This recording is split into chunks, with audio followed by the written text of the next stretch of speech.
आइए अब पढ़ते हैं निषेचन के बारे में। निषेचन को हम इंग्लिश में बोलते हैं फर्टिलाइजेशन। देखिए, निषेचन में नर तथा मादा युग्मकों के संलयन से, जब नर और मादा दोनों युग्मक संलयन करते हैं, दोनों युग्मक जब मिलते हैं तब उनसे क्या बनता है? युग्मनज। तो नर तथा मादा युग्मकों के संलयन से युग्मनज बनने की प्रक्रिया को निषेचन कहा जाता है। इसे युग्मक संलयन भी कहा जाता है। जो निषेचन है इसको युग्मक संलयन भी कहा जाता है। युग्मक संलयन इसलिए कहा जाता है क्योंकि नर और मादा युग्मक आपस में संलयित होते हैं, आपस में मिलते हैं, इसीलिए इसे कहा जाता है युग्मक संलयन।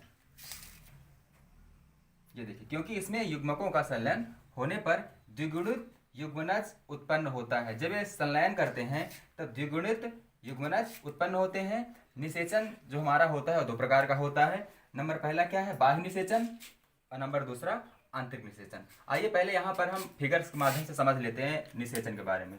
एक हमारा होता है नर युग्मक और दूसरा होता है मादा युग्मक। ये जब आपस में मिलते हैं तब मिलने में जो प्रक्रिया होती है उसे हम क्या कहते हैं? निषेचन। निषेचन करने के बाद यहाँ पे क्या बनता है? हमारा युग्मनज। तो ये हमारा था निषेचन की प्रक्रिया, और ये क्या होता है? हमारा युग्मनज बन जाता है जब नर युग्मक और मादा युग्मक दोनों मिलते हैं, निषेचन की क्रिया करते हैं। जो क्रिया करते हैं युग्मनज बनाने में, उस क्रिया को हम क्या कहते हैं? निषेचन। तो इसको आप नोट कर लीजिए। अब बाह्य निषेचन और आंतरिक निषेचन के बारे में पढ़ेंगे। सबसे पहले निषेचन का ये पहला नंबर हमारा क्या है? बाह्य निषेचन पढ़ेंगे, उसके बाद पढ़ेंगे हम आंतरिक निषेचन। तो आइए पहले हम पढ़ेंगे बाह्य निषेचन। निषेचन का पहला भाग पढ़ेंगे बाह्य निषेचन। दो होते हैं, आंतरिक निषेचन और बाह्य निषेचन। तो पहले हम पढ़ेंगे बाह्य निषेचन।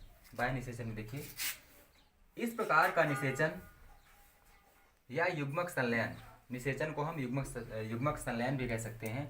तो इस प्रकार का निषेचन प्राणी के शरीर से बाहर होता है, शरीर के अंदर न होकर के शरीर से बाहर होता है। यह मुख्यतः जलीय माध्यम में होता है। ऐसा निषेचन कहाँ पे होता है? जलीय माध्यम में, यानी कि जल के द्वारा। अगर जल में दोनों जीव रहेंगे तभी जलीय माध्यम में होता है। जैसे बॉनी फिश हो गई, उभयचर के अंतर्गत जितने आते हैं, जैसे उभयचर में आता है मेढक हो गया, या अधिकांश शैवाल, कुछ कवकों एवं बहुत सारे अकशेरुकीय में भी इस प्रकार का निषेचन साधारणतया देखने को मिलता है। इस प्रकार का निषेचन करने वाले सभी जीव बाह्य माध्यम में युग्मकों को छोड़ते हैं। यह प्रक्रिया संयोग से होती है। देखिए, जब जल में ऐसे जो बाह्य निषेचन होता है वो कहाँ पे होता है? जलीय माध्यम में होता है। तो जलीय माध्यम में देखिए कैसे होता है कि जो नर होता है और मादा होता है, दोनों अपने अपने युग्मक जल में छोड़ देते हैं, और जब वो दोनों युग्मक आपस में मिलते हैं, आपस में संयोग करते हैं, तब यह प्रक्रिया हमारी पूरी होती है।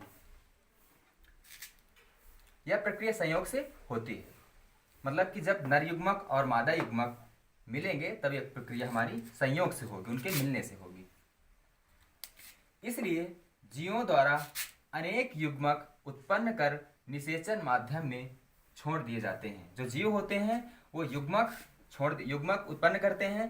युग्मक या शुक्राणु, जो नर होते हैं वो शुक्राणु उत्पन्न करते हैं, और जो मादा होती हैं वो अंडाणु उत्पन्न करती हैं, और निषेचन के लिए वो इनको जल में छोड़ देती हैं, और फिर ये दोनों निषेचन करके नए युग्मनज का निर्माण करती हैं। ये था हमारा बाह्य निषेचन। बाह्य निषेचन के बाद हम पढ़ेंगे आंतरिक निषेचन।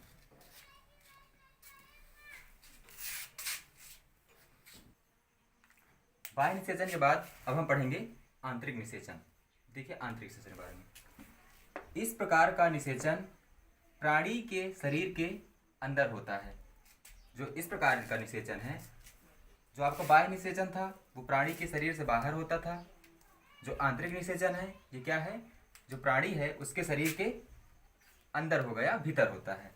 यह निषेचन साधारणतया सभी स्थलीय जीवों, कुछ जलीय जीवों और कुछ अर्धजलीय जीवों में पाया जाता है। जैसे कवक, रेंगने वाले जीव, सरीसृप, शार्क, कुछ ब्रायोफाइट्स एवं टेरिडोफाइट्स, अनावृत्तबीजी एवं आवृत्तबीजी में ये क्या होता है, निषेचन पाया जाता है।